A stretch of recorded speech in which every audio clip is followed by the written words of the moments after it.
Hello everybody, I'm Ken Aicha, and you are so welcome to this space, and thank you for being here today. We was thinking about this public program, and I'm really grateful to have you all today, because this is a part of the survival kit. As we know now, the survival kit, it's not just an exhibition. Hello, Tony! It's also a space to have conversation, and this is really an important part of the project. And so, to invite people to do what we will do today, it's really linked to the project, and it's also, those people are linked to the project since many years, sometimes, like Anna. So Anna, she is a PhD researcher, and she's linked to the Freie University in Berlin. Did I say it correctly? Yeah, super correct. Okay. And we met 4 years ago in Dakar, because she was doing research on Senghor, and I was starting my project on the survival kit.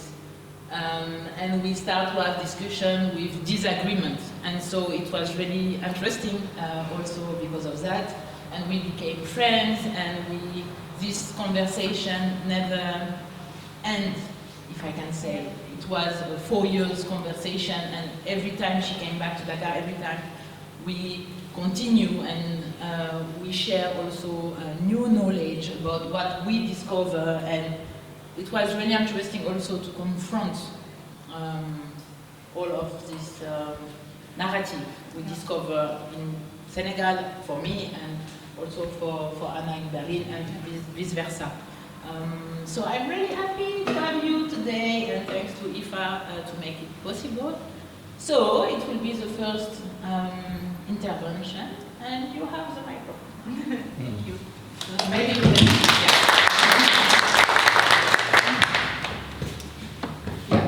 Thank you so much, Ken Aicha. So, yeah, I will present today my project, but it's our project, and it's about our collaborative work. So, title, very complicated title, as some of you mentioned, Friendship as Institutional Critique, Reflections on Transcultural Collaboration on Senegalese Art Collection in German Museums. So the project Survival Kit by Ken Aicha Sy, which I will present today, centers on reclaiming and reappropriating both her personal family history and the broader artistic movement that shaped Senegal between 1960 and 1980. As a significant portion of contemporary Senegalese art from this period is held in German museums collection, Sy's project seeks to make this history visible and accessible to Senegalese communities, reconnecting them with cultural narratives that have long been displaced. This work is also reflected in our ongoing collaborations, which includes publications, student seminars at Freie Universität, and exhibitions, all of which I will present today. So the Museum, which today holds one of the most extensive collections of contemporary Senegalese art, occupies a central role in this context, largely due to the close friendship and collaboration between artist Anna Sy, which is Ken Aicha Sy's father, and Frankfurt-based art patron Friedrich Axt in the 1980s. So the collaboration between this patron and Ken Aicha Sy's father, Anna Sy, and they work in building the collection for the Museum was, and this is my argument, driven by a deeply held personal and political convictions. These motivations were embedded in art historical discourse that questioned dominant narratives of representation and offered a critique of Western-centric exhibition practices. 40 years later, this discourse is revisited and expanded through the personal experiences of Ken Aicha Sy. She brings it into dialogue with contemporary concerns, particularly within the context of institutional critique, the broader debate on reclaiming cultural heritage, and making African art stored in European museums accessible for non-European audience. So these questions are actively explored in our ongoing collaboration, where we examine how memory, reappropriation of cultural heritage, and institutional critique intersects in transcultural practices. So, at the heart of my talk is the research project by Ken Aicha Sy, which serves as a lens to examine transcultural collaborations, both the historical partnership between Aicha Sy and Friedrich Axt, and the ongoing collaboration between Ken Aicha Sy and myself. I will explore how these relationships, grounded in friendship, have shaped evolving ideas about the role of art in museums. Drawing on a term from Bell Hooks, especially her work on ethics of love, I suggest that friendship function as a transformative force in these collaborations, enabling the very possibility of such projects and allowing them to challenge institutional norms and dominant narratives. So, almost, as Ken Aicha Sy said, almost 4 years ago, we met in Dakar doing my field research at her project space, Boîte à l'idée. At the time I was, as Ken Aicha Sy said, exploring the philosophy of Négritude, an artistic and political movement of emancipation that emerged in the 1930s within the intellectual circles of Paris Noir. Developed by thinkers such as Léopold Sédar Senghor, Négritude served as a theoretical response to centuries of oppression through slavery and colonialism. Senghor, who became the first president of independent Senegal in 1960, placed culture shaped by his experience in exile, at the center of national policy. My own research focused whether Négritude continues to resonate in contemporary art practices. I reached out to Ken because of her work on Waha, a digital platform, which from the Wolof Wach means to speak or to connect, dedicated to documenting and giving visibility to cultural practitioners in Dakar. Through our meeting, I hope to discover artists who work engaged with the legacy of Négritude. So during our first meeting, it became quickly clear that Ken Aicha Sy had been working, has already been engaged in a research project called Survival Kit, which directly intersect with the historical context of my PhD. So her focus was on the artists of the École de Dakar, the art movement and the institution founded by Léopold Sédar Senghor in the 1960s as part of his vision of Négritude. By then, Ken Aicha had already been working on the project for a year or 2 years, and she had conducted interviews with artists active during the Senghor era and had traveled to Germany to research works from the École de Dakar held in museums collections, including the Überleberhaus and the Museum in Frankfurt. So the École de Dakar, which also plays an important role here in this exhibition, was central in shaping Senegalese post-colonial artistic identity. Emerging after colonial rule, it aimed to reclaim a distinct Senegalese culture suppressed by French nationalistic policies. Under President Senghor, the movement used visual art, literature, theater, music to revive cultural references as pillars of national identity. At its core was Négritude, a philosophy celebrating Black cultural heritage. The École de Dakar brought this vision to life, nurturing artists like Boubacar Coulibaly, Bakary Diem, and Amadou Seck, who used Pan-African symbols to express what Seck called Senegalese national soul. So, however, this deliberate patronage of Négritude was also criticized from many sides. Particularly under scrutiny was the state-sponsored cultural canon through Négritude, which distracted from the post-colonial realities within the country and through Senghor's politics, maintained dependencies on France. For example, Frantz Fanon described Négritude in his book Black Skin, White Mass as unhappy romanticism, and as a pandering to the France, or to the French. Yeah. Even in Dakar, growing dissents emerged among art students who criticized Négritude for perpetuating stereotypical representations of Black African traditions and for reinforcing essentialist and at times racist notions of identity. The critique was particularly prominent among the so-called second generation of the École de Dakar, also referred to as the Génération de la Rapture by Ken Aicha. These artists viewed Négritude as a form of artistic paternalism, elitist and disconnected from contemporary realities, which they actively rejected. Figures such as Aicha Sy, Issa Sam, Libriel Diop Mambeti critically engaged with the visual and the ideological language of Négritude, positioning themselves in opposition to the official aesthetics promoted by Senegal. Through experimental workshops, interdisciplinary performances in dance and theater, and public forums for debate, they challenged dominant definition of art. Instead, they advocated for artistic practice that were grounded in and in response to the lived experience of Dakar's urban environment.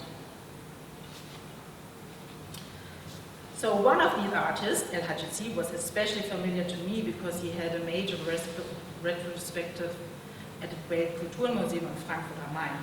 And Frankfurt and Weltkulturmuseum was really kind of important for me, as I have been grown up in Frankfurt and studied art history there and worked at a different museum, Städelmuseum, which was right next to it. And when the exhibition was in 2015, it was really a huge thing in Frankfurt because since then you don't have seen much of artists from the African continent, contemporary artists from the African continent. So I then told Ken Aicha that I saw the exhibition opening and how vividly I can remember the exhibition rooms and the artworks that I had to see at one of our first meetings.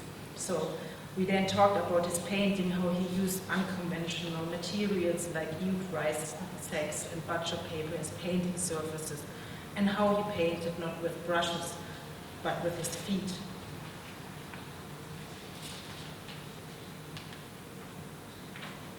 So then Ken told me then, and that in that moment really surprised me, that her research project Survival had started because she wanted to learn about Aicha Sy, because it's her father. And since she didn't grow up with him, she lacked experience with him and knowledge about his artistic practice and history. Additionally, there was no information, no literature, no artworks from that generation accessible in Dakar. So that you can imagine was kind of really weird and also shocking on the one hand because I had all these key literatures on Senegalese art history on my bookshelf in Berlin. And through the Weltkulturmuseum, I was already familiar with the extensive work of Aicha Sy. So in the literature, as Ken pointed out, was all written by American academics and in English, which most Senegalese people who predominantly speak Wolof and French could not understand. Moreover, these resources were not available in Dakar, nor were they digitally accessible. So the reason there is no art visible in Dakar is because most artworks are either in private Senegalese collections or housed in museum collections in Europe. Against this backdrop of the absence of history and art in Senegal, the questions of what kind of knowledge she wanted to pass on to her children about their grandfather, the idea of survival emerged. A metaphorical expression for the work of remembrance and the reappropriation of one's own family and cultural history. For Ken, this felt like a survival tour. Returning to her personal and family history was therefore a cathartic step. For her, the project is deeply connected with motherhood and the urgency of passing on her own story. Since she didn't grow up with her father and her mother, Anna Helfer, a cultural journalist in Dakar, had passed away, Ken Aicha asked herself, where do I find information about my family and the culture I grew up in? With no knowledge passed down from her father, she took it up in herself to gather it. So her mother's archive full of articles and photos on Dakar's art scene, and her father's work provided Ken Aicha with her first insights. This discovery inspired her to begin the Survival Kit project, which grew far beyond its original scope. Since the Belle Culture Museum holds most of her father's work, it was Ken Aicha's first point of contact. Since the late 1970s, Frankfurt art patron Friedrich Axt and Anna Helfer had collaborated closely, building a collection of contemporary Senegalese painting for the museum and publishing a comprehensive overview of Senegalese art. When Ken Aicha began her research, she didn't know what was stored in the museum's depot or how it would feel to find parts of Senegalese art and her father's work so far from home. She told me she was initially curious but uncertain about what she had uncovered. To her surprise, she found paintings, paper, articles, exhibition documents, financial records, transportation details, photographic negatives, and promotional material for cultural events. So one of the most exciting parts for you was, Ken, discovering the artists and their paintings. Encountering Mamadou Ba, for instance, she was deeply moved by the style and pivotal role played in shaping the École de Dakar. When she came across her father's work, she realized he had acted as a catalyst for Senegalese art scene, supporting many of artists alongside his own practice. So, can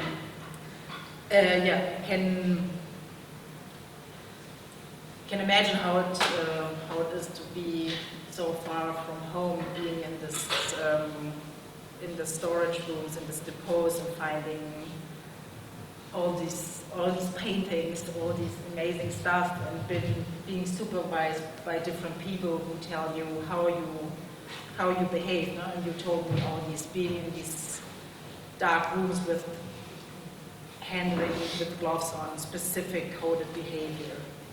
Yeah. So in this sense, visiting the museum depots and archive was a deeply unsettling experience, confronted with so many cultural artifacts stored far from their place of origin.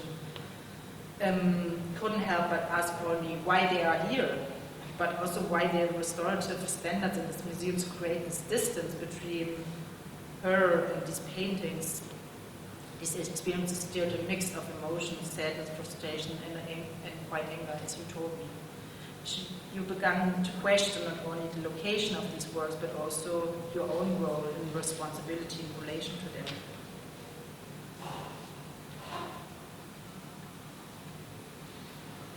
So, I switched one.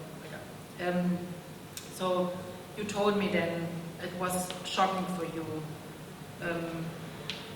describing the moment you grasped the scale of museum's holdings as you explored the archives and storage rooms. You asked, beyond the debate over which institution should house which works, but what struck you the most was that many unique pieces and documents were locked away, hidden from public view, inaccessible even to those whose histories they present.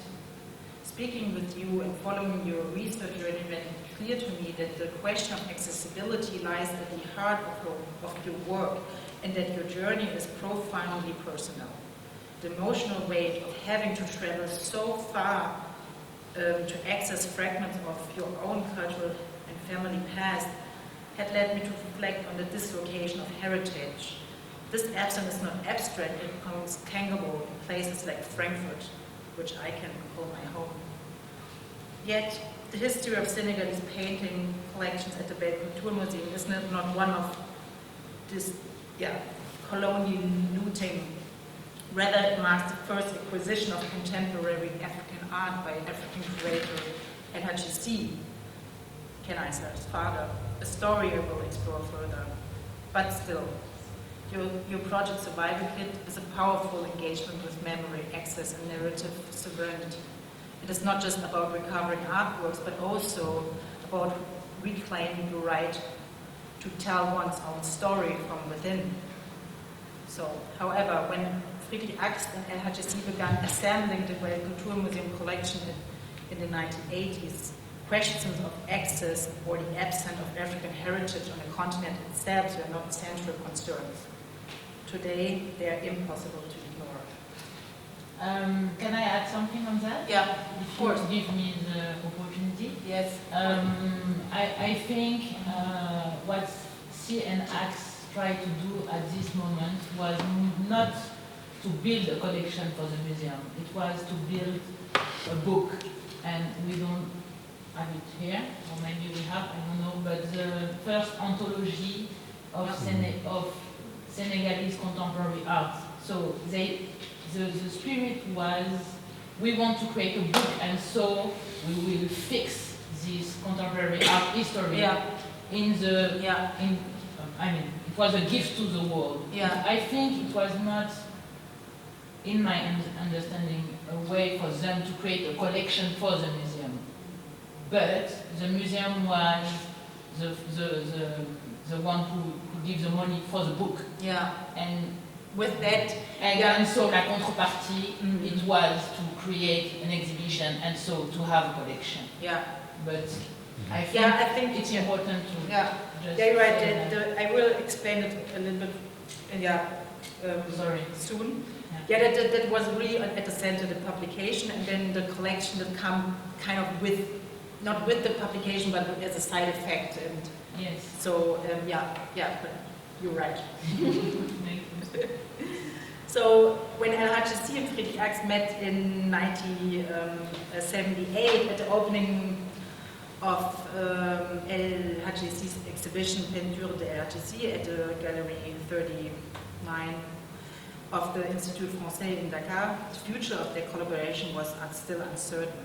For Axe, who had lived in Dakar from 1975 to 1978 with the German Development Service, this meeting marked the start of his African art collection and the foundation of a partnership that would span nearly 30 years, shaped by visits between Senegal and Germany, extensive correspondence, and numerous joint exhibitions, publications, and two films. So the most significant outcome of the collaboration was the anthology of contemporary visual art in Senegal, published by the Weltkulturmuseum, commissioned by then director Franz Josef Thiel. It accompanied the creation of an acquisition of a major collection of 47 works of contemporary Senegalese art, mostly from the École de Dakar. 40 years later, the anthology and the collection remain lasting markers of Axe and Sy's partnership. The following explores the motivation behind their effort to document and preserve Senegalese art. So during Friedrich Axe's time in Senegal, he became deeply engaged with Senghor's cultural policy and the philosophy of Négritude, which later shaped his doctoral thesis.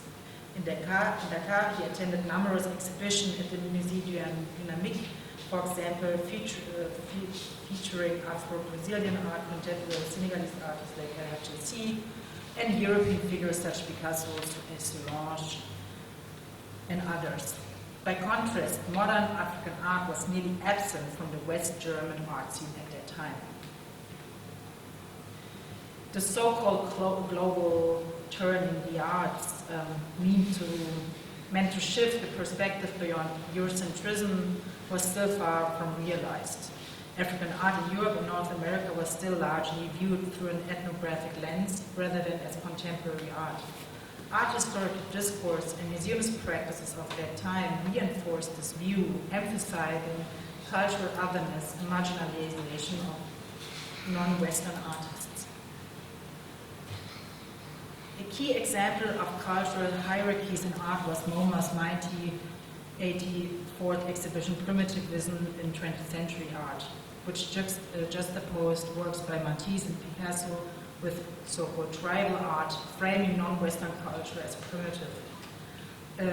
Another exhibition, Magiciens de la Terre, in the Centre Pompidou in 1989, sought to correct this exhibition Western and non-Western artists together, but as critics also argue, among Rachid Areen, it still reinforced primitivist views by valuing non-Western authenticity and over equality. These shows shaped German perception of African art as traditional and mystical through, as Yvette Botuma, for example, notes, Friedrich Ax sought to challenge such stereotypes. So if you go through the documents, the letters, and all the things Friedrich Ax has written, he was really engaged in shifting this narrative about African art, and he, for example, he wrote to the German local newspapers or to the Spiegel and asked why you were not presenting, for instance, or presenting contemporary art instead of framing African art always in this traditional context.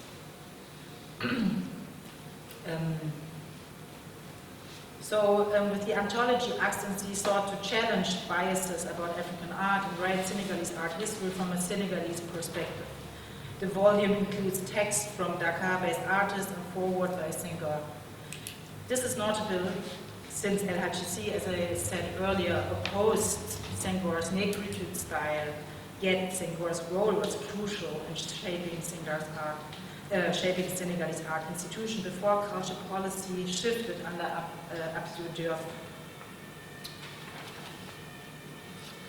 So for Anna Helfer, the anthology mirrored a changing artistic and political landscape at that time in Dakar. Under Senghor, 25% of Senegalese budget supported the arts, but Diouf, the following president, austerity closed institutions like the Musée Dynamique and the Village des Arts studio, Village des Arts, an artist studio compound which Sy has founded but also worked with a lot of other artists. So after the military eviction in 1983, Sy sent his surviving works to Friedrich Ax to Frankfurt, beginning their collaboration on the anthology in the Weltkultur Museum's collection, an archive born from turmoil and sustained friendship. So, and also here, if you go through the letters they sent each other back and forth, and you can really feel this connection, and they also told each other really loving, saying very loving things to each other. It's really surprising. You can really feel that they have a deep connection. So, and also shared convictions, political convictions.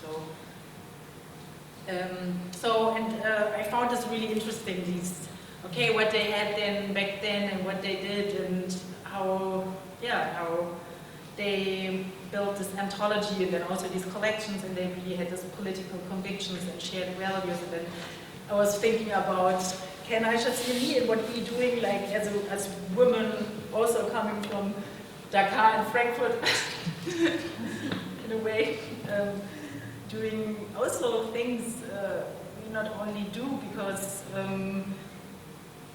we do because we have shared ideas about how we can engage with art and museums and everything, but also how we are connected and build connections over time in a friendship, and so how these joint projects are so much intent with exploring the question of what friendship, affection, and love can bring about.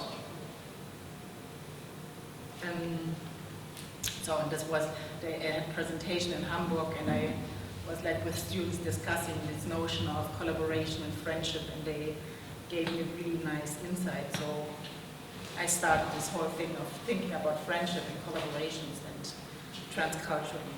So in my theoretical and intellectual reflections on friendship, respectively love as a broad concept of affection, care, and commitment, I was reminded of bell Hooks' Ethics of Love, which sees love as a transformative force. In her book, All About Love, bell Hooks argues that love is not just a feeling, it is an action, a choice, a practice grounded in care, commitment, responsibility, respect, trust, and knowledge. She challenged the romanticized and often patriarchal narrative of love that we are thought through media, family, and culture, narratives that tend to portray love either as magical or as a form of control. Instead, Hooks insists that love is transformative and can only flourish in an environment of honesty, justice, and mutual care. She writes about love and friendships in family, romantic relationships, communities, and society as a whole, arguing that without truth, there is no love, and that love cannot exist within systems based on domination or fear. So, drawing on Bell Hooks' idea of love, transformative power, and friendship, I find the concept deeply compelling. How emotional connection and friendship within transcultural collaboration can foster a shared, intense sense of purpose with values and convictions materializing through long-term projects. This perfectly describes, I think, I hope you too, our collaboration.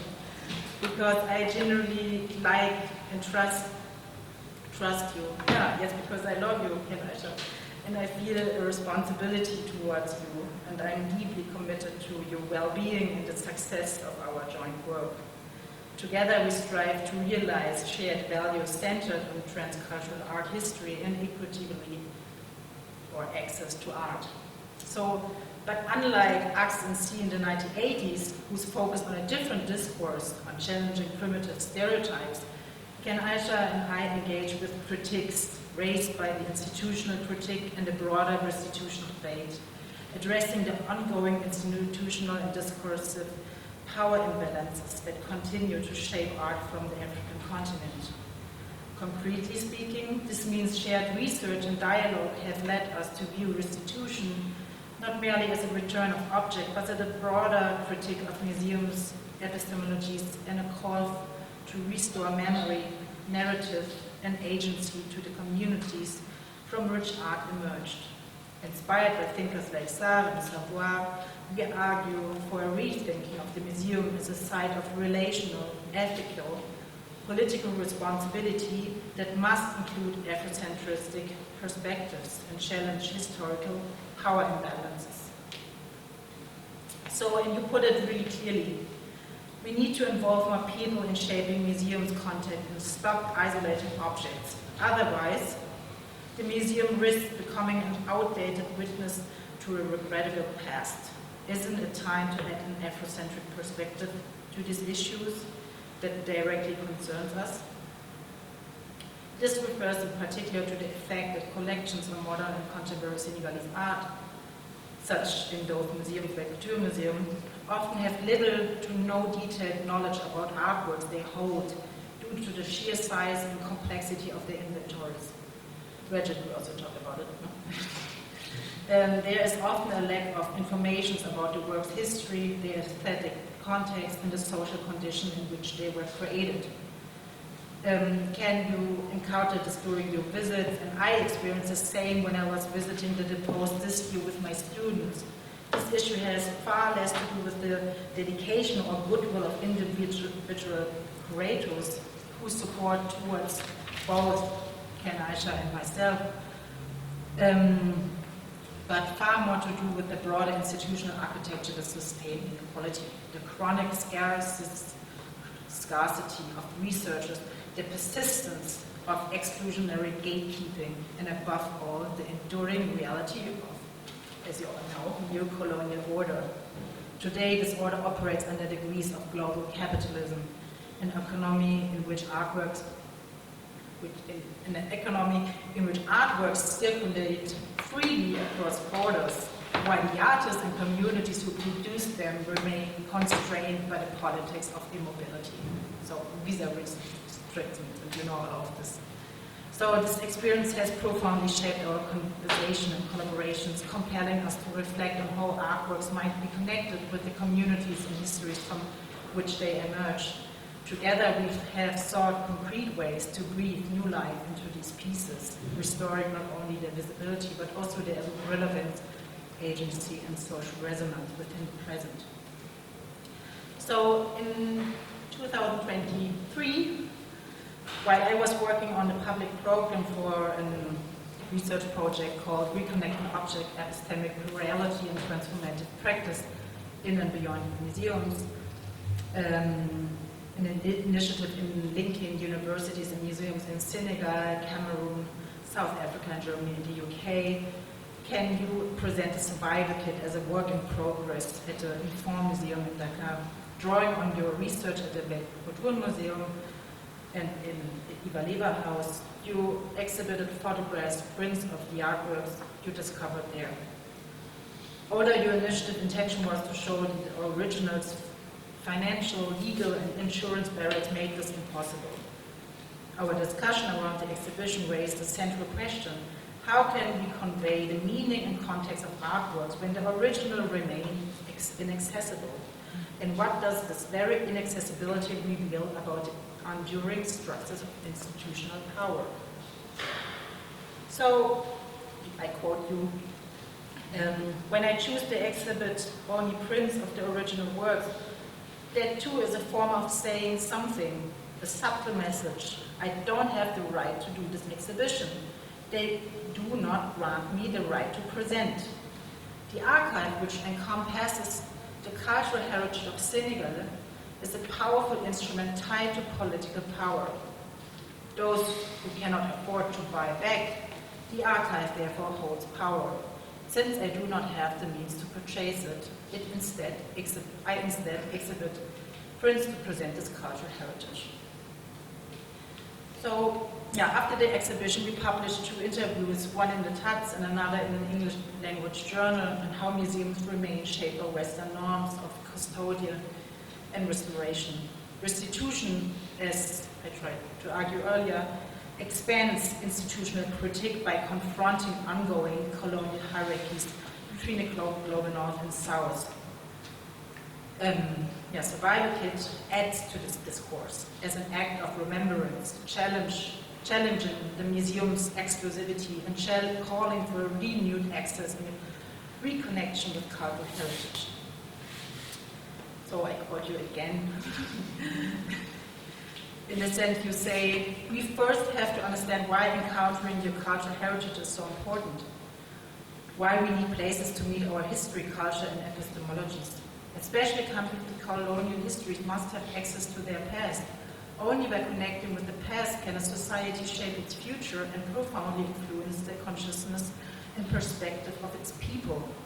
Places that connect us to our past and our roots are not only vital for memory, but also for learning from past events, for developing creativity, aesthetics, and critical thinking. These are crucial traits that help us to face the world with the dignity of our ancestors. So, for you, Ken, accessibility is inseparable from the museum's radical decolonization. Your vision, shaped by your father, Anna Helfer Sy, in the collectives Laboratoire Argilard and Rue holds that art must leave urban centers and engage directly with rural communities to awaken critical consciousness. Like the artists of Laboratoire Argilard, you see art as a social force meant to transcend museum walls. Yet this vision carries a paradox. Helfer Sy's own work now lie confined in museums' depots, distant from the audience he once sought to reach, and within the very institution he helped legitimize. So from this tension between Helfer Sy's vision of art and the modern museum, Ken and I developed a collaborative seminar called Decoloniality of Museums at Freie Universität Berlin. Students explored museums' histories and transformative decolonial approaches with a focus on implementing Lilith's metabolic museum, which reanimate collections through artistic interventions. Central to the seminar was the question, how can museum spaces and collections be opened to invite participation? So, drawing on Clementine Lilith's critical approach and my work with you, Ken, on restitution and knowledge circulation, I designed a follow-up seminar revisiting Senegalese modern art collections at the Kultur Museum in Frankfurt and Ivaleva House in Bayreuth. Building on Survival Kit, students joined her research, joined her search through museum depots, turning it into a collective research effort to put the archive in motion. We digitally document artwork and storage, aiming to restore knowledge and expand public access through a bilingual booklet. Following the path laid out by you, Ken, the booklet emerged from our multi-vocal engagement with the museum depot. The publication captures the range of impressions, emotions, through and questions these encounters evoke, which we presented at a public program, putting the archive in motion as part of Ken Aicha Sy's exhibition at the ifa-Gallery in Berlin.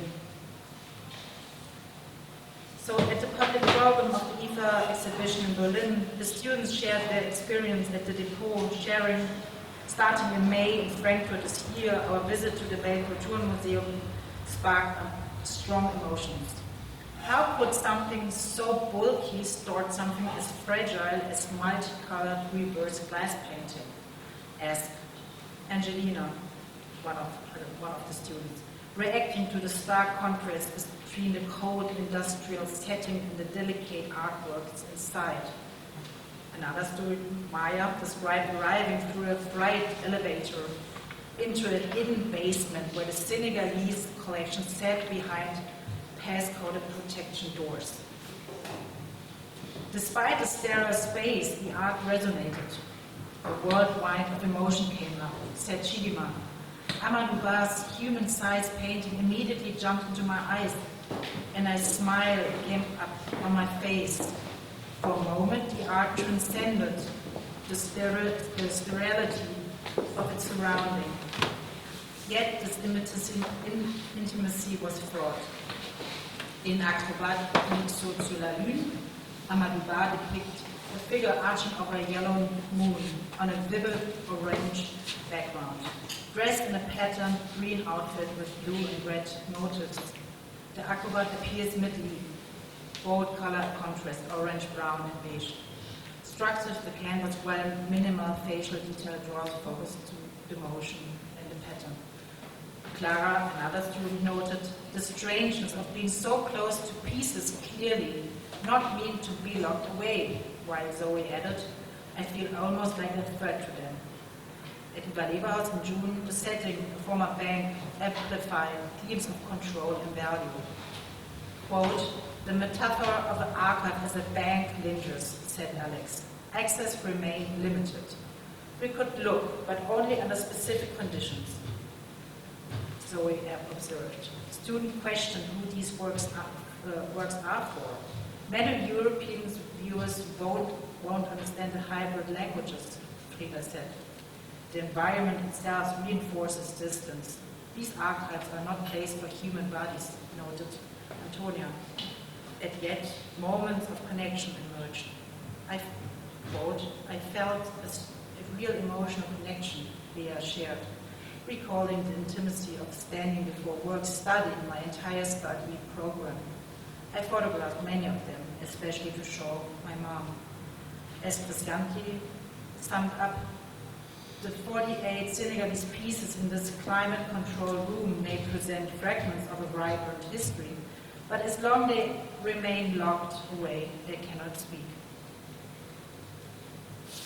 So in dialogue with your project, our contribution aims to further open the archives, circulate knowledge and share history.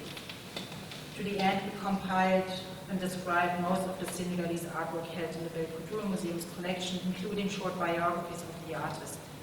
This was especially important given the absence of visual reproduction, which could not be included due to copyright restriction. Some of these artworks we encountered in the depot and left us stunned, 5 in total. The Weltkulturmuseum loaned, no less I think, to your exhibition in Berlin, Between Us and History, the hidden archive, including Amadou Ba's Acrobat sur la Lune. While installing the show, you can send me a video of a conservator authorized by a 50-page museum's protocol handling the artwork. It reminded you of the depot, of feeling estranged from your own history.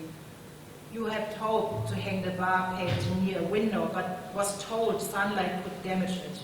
The irony was striking. In a country where the sun shines almost every day, the fear of Berlin's pale light seemed almost absurd. I know, quote, Kamaduba, he prepared his canvas to withstand the sun and dust of sarcastic climate. You can open your exhibition in Berlin with this anecdote, saying, we had to follow a strict, rigorous protocol, 50 pages long. Not too much light. We need more foam. Gloves, absolutely. And amid this meticulous ceremonial, we could feel how long these works, painted in Senegal in the 1970s, had been waiting to be seen, to be released from the storage room where they had been locked away, sometimes studied, but rarely honored. And yet, these works are witnesses, fragments of post-independence breath, of a vibrant Pan-African aesthetic through too often silenced by institutional history. That silence, I know it intimately. It runs through my own story. You paused, letting the weight of your words settle, then you continued. And yet, if this hadn't been done, if this memory had not been carried forward, if we hadn't made the effort to rewrite this narrative and eventually pass it on, what would remain? Who would defend these trajectories? Who would remember what these artworks attempted and dreamed? The Berlin exhibition highlights the fragmentation of post-colonial Senegalese art history. Alongside a few lone works, it features photographic reproductions such as Anna Sy's Mère et Enfant, each gesture reflecting the construction of a national art history, focusing on the collection of Great Museum. More than a conventional show, it functions as a research exhibition tracing your journey through European museums, depots, and archives. Material and art were rediscovered. These materials include the Reisewege zur Kunst, films with Anna Sy and Friedrich Ax, and a performance video as well as culture purchased by a duo from SOAS University to reclaim ownership. The exhibition at the ifa-Gallery in Stuttgart here, however, focused more on Senegal's artistic infrastructure created in the spirit of Négritude, which promoted modern art and demonstrating that modernism, contrary to the Western claim, was never an exclusively Western project. It unfolded globality, or globally challenged Europe's self-appointed monopoly on modern modernity. Yet, it remains deeply paradoxical, and I think you make a really, really good point here with the exhibition. Powerful reveals that the École de Dakar, conceived as part of the global modernism movement, as an embodiment of Senegal's vision for an African art engaged in international discourse, now reappears primarily within European institutions, where much of its material legacy is still held. So, dear Ken Aicha, your project, especially through the two IFA exhibitions in Berlin and Stuttgart, trace a remarkable evolution. What began as a deeply personal journey has become a powerful inquiry to the core question of today's global art discourse. How so-called transcultural exhibitions continue to expose structural inequalities, where Western institutions still claim epistemic authority, and where entire histories remain inaccessible even to students from the African continent due to systematic barriers such as visa restrictions and institutional gatekeeping. So, and I just saw the exhibition Paris Noir in Paris, and there's a coming up Nigerian modernism at Tate, yeah? And you can go there and you will see most of the artworks are in these institutions, and they own them, you know? And then they say, like, modernity is a global thing, you know, but where does the global takes place? It takes place in the global north. So, to conclude, through you, Ken, I have come to understand on a deeply personal level the complex entanglement of today's global art system. An experience that has both broadened my perspective and challenged me profoundly. In the spirit, I believe, our practice, whether intellectual, artistic, or curatorial, must place relationships at its center. It is not only about recovering lost histories or producing new knowledge, but above reimagining how we work together across geographies, disciplines, and lived experiences. So research at its most transformative is relational, shaped by care, vulnerability, and a shared commitment to justice. By grounding our work in empathy and accountability, we move beyond merely critiquing institutions towards transforming how we inhabit them. So, yeah, to conclude by reflecting on our collaboration, I wanted to show how each generation in its own time holds certain convictions that shape its perspective in the fields of art and its discourse. So the reasons that led Friedrich Ax and Anna Helfer to create the many projects with them together in the 1980s are very different from those guiding Ken, Aicha, and me today. But I think what unites us, however, is the mutual decision to work together, to think, to struggle, to create together, which over time grew or can grow into a deep affection and indeed friendship.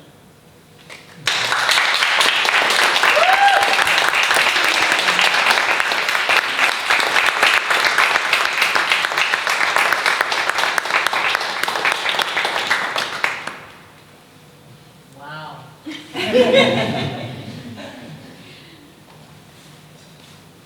And you know, I was thinking that, no, and I didn't tell you yet, but through your project, I planned a new project, my postdoc. And it goes so, because there's so much more, you know, we can discover and we can do, and it's really, it's amazing what you have done. So. Thank you for this amazing presentation. And yeah, I mean, you said everything. I mean, I don't need to add anything else. But it's true what she said. That's it. I mean, it's not interpretation, it's facts and reality. And this is really nice also for me to be able to see like this. And to see those pictures because it's also an archive now, yeah. right? And it's also amazing what you do, what you did with the students. And I mean, I'm proud of you also. Thank you.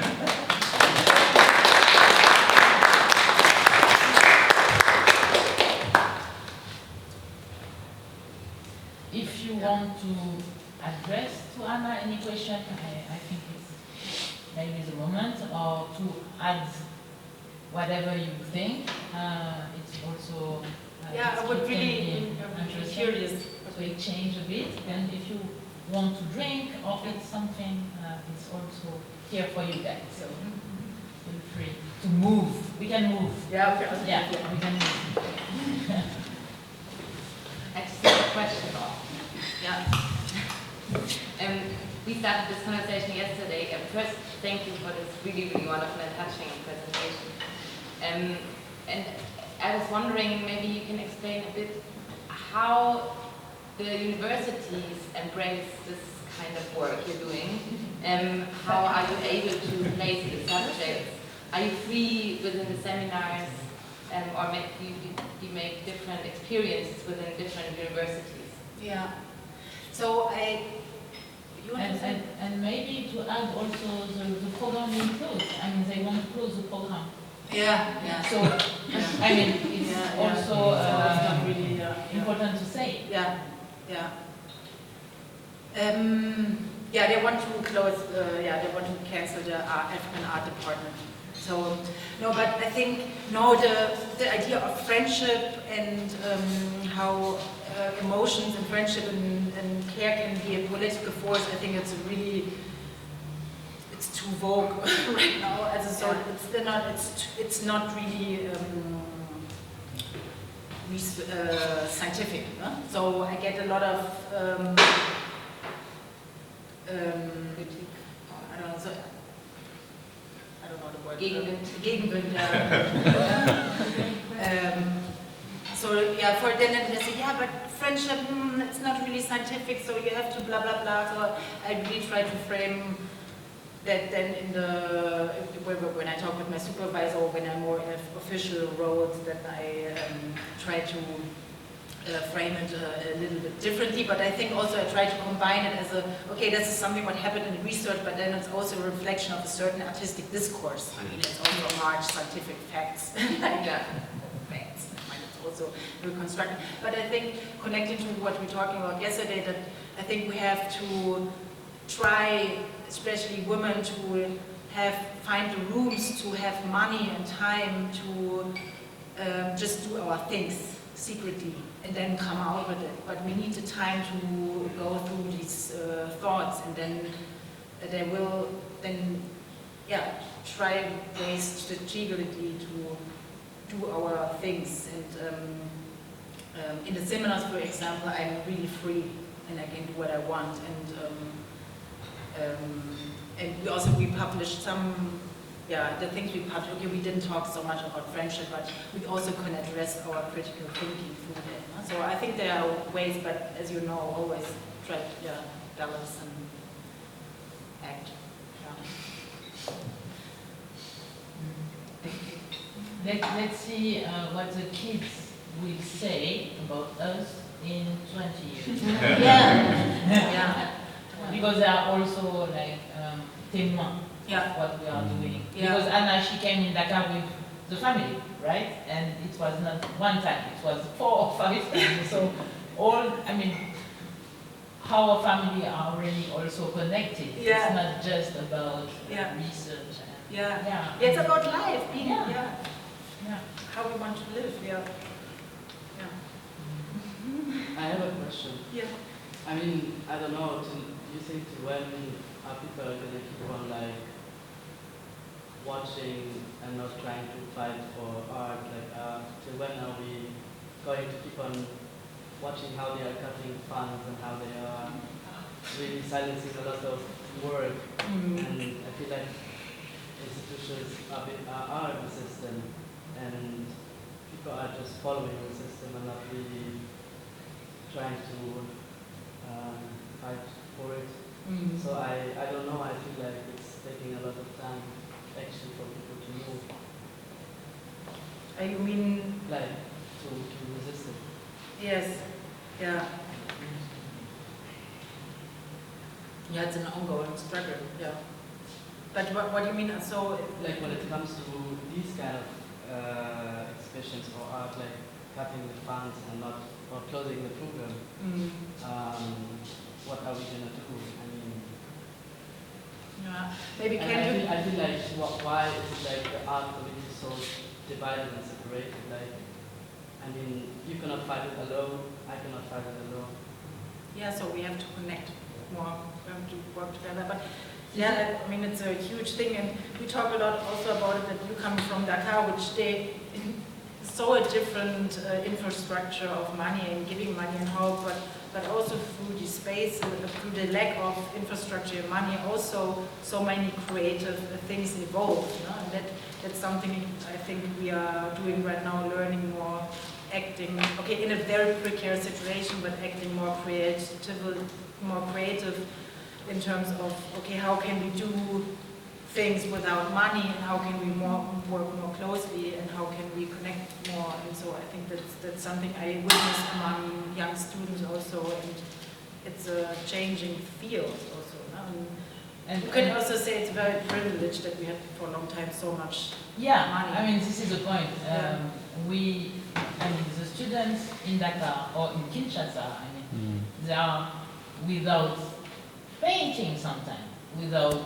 It was funny it was sad to have this conversation with one of them. He used to study photography without any camera, But the day, and in the same time, he can express something. If he have the object with him, he will be able to. So we face, this is now an economic crisis everywhere, and of course, art and culture is not the priority, and it's everywhere.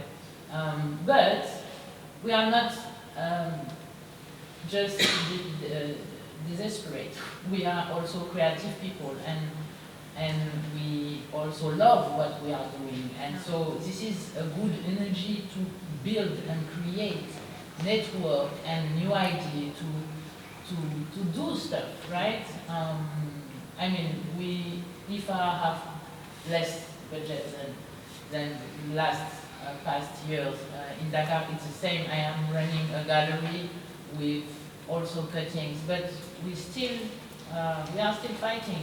Also in our internal institutional space, not just.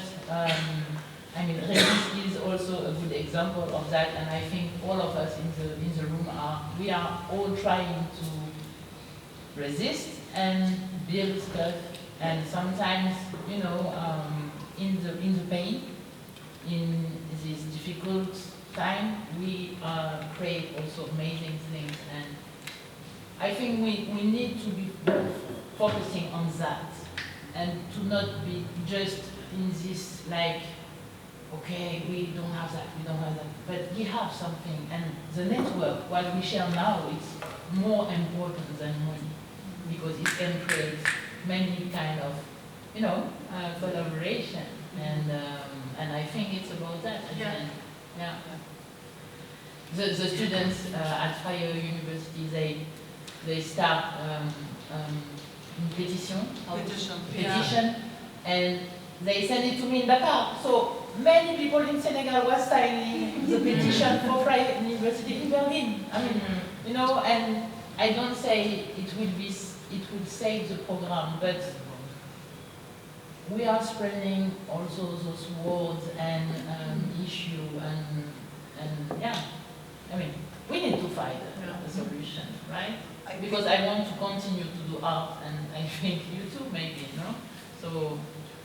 Can I chip in? I think it's very important because in Germany, everybody tends to see the negative side and to complain a lot, without really resisting, you know? And I think it's very important to see that side, that there's still things that can be done. Yeah. Even if, I don't think that we're really in a financial crisis here. It's a question of decision where the money goes. So that is maybe also what makes people so angry and a little bit desperate in this European context, because we see the money going into weapons mainly, and maintaining wars all over the world, and culture is cut. So it's more of a political decision here.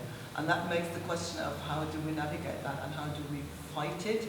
But you can also lose a lot of energy in resistance. So I think we need to decide which fights we want to pick. It can be also a very personal decision. You can't do them all, you know. Like you will be completely exhausted after 1 year if you try to fight on every, you know. At least that's my experience. So like we live in Berlin, and our whole network in Berlin, they're basically all close to burnout or already in it, because they're so exhausted already from fighting on all, everywhere. You want to join? I just wanted to say, yeah, I mean, the issue is that when you are living, maybe Berlin it's been showing at least the last 2 years how it's been resisting a lot of things, but here in South Germany it's completely different. Yeah, very quiet. And yeah, it's really hard when you are the only one who are thinking of resistance, but they are all just waking up and going to work, and that's it. So Yeah. it's pretty, I mean, Berlin is different. Just to add, I think what I also heard in this question is like a relation to institutions and institutional critique, and like balancing our energies, talking of exhaustion, like how can we improvise in these spaces, and also then thinking of ways of self-organizing, and what do we need to self-organize, and like for example thinking of friendship or other ways of relating to change the conditions to organize better and to improvise better together. And yeah, I think for me, and that question is also this negotiation or like balancing moving between institutions and finding other ways to self-organize. Something that I can probably add on what Anna was saying, especially in this discussion of institutions. Like from this is an example that I'm going to give where I work at Valeva House. From like 2021 until start of last year, Valeva House has been was hanging like on a thread. It was close to closing the doors and because there's no funds. And Valeva House is in an interesting situation where it's both a research institution, but also that acts as a museum. So it's a completely different dynamic to balance. Sadly, in Bolivia, they are closing the department, but at the University of Bayreuth, we got a new professorship of global African arts. You would think that comes with its own benefits, funding and everything, but there's still a lot of hurdles to go through, where the university says no, we are not investing any money here. The professorship has to find its own funds. And that's already a big thing to do. And it's already starting. It's not like it's been here for years, And then when it comes to the research that is being done, who comes to access the archive, What kind of work is done there is also like a big discussion. Because as a research institution, we are open to people accessing the archive, but also, like she said, sometimes it becomes a negotiation space for what goes in and what comes out. We have artworks here that came from the Valeva House. And for me, it's nice to see them exhibited here. But it's different from how, for example, we would do it at the Valeva House because of certain institutional terms of how to do exhibition and stuff like that, So there's a lot of negotiations happening between the object themselves and the people in the institutions. And this is where I think the presentation kind of makes sense, because the survival is taking place through our mutual connections. The archive might close off, but our connections are kind of going to bring that archive back to life. The artworks that came from the Valeva House have never been in an exhibition for so many years, But through this collaboration, they came out. So it's not like they're no longer in a storage where people come and look and then go, but the artworks are living and living memory, So these things, when they get to this interaction, when it happens, you get to see the power that is in this networking, in the connections that you talked about the Tet Modern, for example, that is coming up. We are sending a lot of artworks there. I'm saying that because we, as a research institution, we have a lot of artworks from the modern era in Africa, especially in Nigerian artwork. And when they ask us some artworks, we say, yeah, this you can get, but also sometimes the university says no. And this goes now to the point where, as people working in institutions, sometimes there's the power we don't have that is above us. And this is the one that is very hard to fight with. When it comes to questions of insurance, for example, the contracts about, how is the transport going to happen with these artworks? What if you have statues that weigh 200 kilograms, These are all questions we deal with, And when you have papers and you present here like, we want this amount of money, they're like, no, we don't have the funds for this. And that's when then people talk to each other and be like, okay, let's try to find funds in other ways than just be like, okay, the university is funding everything for the institution. So I think the connections that we make, the friendship that happens between people is, in most cases, the driving force of these archives surviving. And we have the privilege of being, so to say, in academic fields where we have this access to these archives. So it's also kind of our responsibilities to, bring them out or make the archive live again. It's a very tedious task, but at least,